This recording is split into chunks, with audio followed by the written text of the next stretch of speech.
Hello ka-DIY! For today's video ay gagawa tayo ng pearl garland. So meron tayong dalawang paraan ng paggawa ng DIY pearl garland. Dito sa unang paraan natin ng paggawa ng pearl garlands ay gagamit lang tayo ng mga panali. Katulad ng fishing nylon, kahit anong size ng fishing nylon, then pwede rin gamitin itong yarn. So depende sa inyo kung anong available meron kayo. Next naman itong mahabang pantusok natin sa bola, itong mahabang or malaking karayom. Mabibili mo siya sa online shop like Shopee, Lazada, or pwede rin sa TikTok. Next, gagamit tayo ng plastic ball, yung nilalaruan ng mga bata.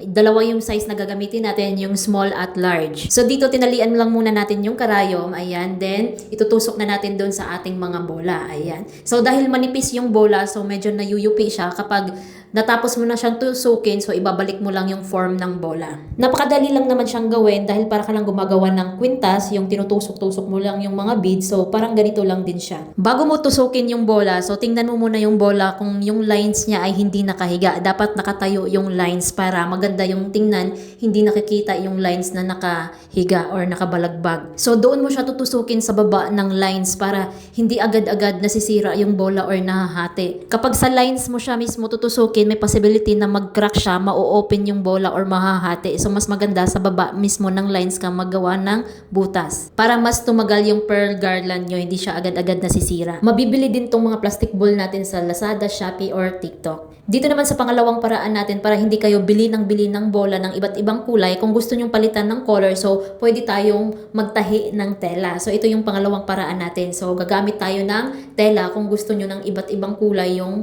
gagawin yung pearl garland. So isusukat mo lang yung bola kung gaano kalaki. So yung large size ay 5 inches yung lapad ng magiging tela. So idodoble lang natin yung size dahil tatahiin natin yung side ng tela para mailagay natin yung mga bola sa loob.